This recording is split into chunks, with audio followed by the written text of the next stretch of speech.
വന്നിട്ടുള്ള നമ്മളെ മംഗലം പാലത്തിൻ്റെ മേളിലാണ്. ചെങ്ങായിമാരെ പാലത്തിൻ്റെ അവസ്ഥ ഉണ്ട്. വേറെ പുതിയ പാലത്തിൻ്റെ വർക്ക് എടുക്കുന്നുണ്ട്. പിന്നെ ഇതിൽ കൂടി ഇപ്പോൾ 2 വീലറിന് മാത്രം അലോട്ടുള്ളൂ. ഓക്കെ, അതും ബ്രേക്കില്ലാത്ത വണ്ടികളിട്ടൊക്കെ വന്നു കഴിഞ്ഞാൽ പെടുട്ടാ, ആകെ ലോക്കാവും. എന്തതില്ല, നേരെ വലിയൊരു അപകടം നടക്കൂട്ടാ ബ്രേക്കില്ലാത്ത വണ്ടിയായിട്ടൊക്കെ വന്നു കഴിഞ്ഞാൽ. അതിത് നോക്കുകയാണ്, പാലം ഫുള്ളായിട്ട് ഇടിഞ്ഞു പോയി താഴോട്ട്. ആദ്യം ഓട്ടോറിക്ഷ അങ്ങനത്തെ വണ്ടികൾക്കൊക്കെ അലോട്ട് ഉണ്ടായിരുന്നു. ഇപ്പോൾ അതൊന്നുമില്ല. പുതിയ പാലത്തിൻ്റെ പണി മഴയായിട്ടും നടക്കുന്നുണ്ട്.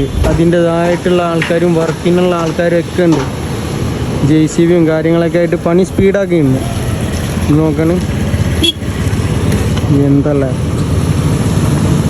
ആകെ പോയിക്കുണ്ട്. അപ്പോൾ ഇതിൽ കൂടി യാത്ര ചെയ്യണവരൊന്ന് മാക്സിമം സൂക്ഷിച്ചിട്ട് പോവാം.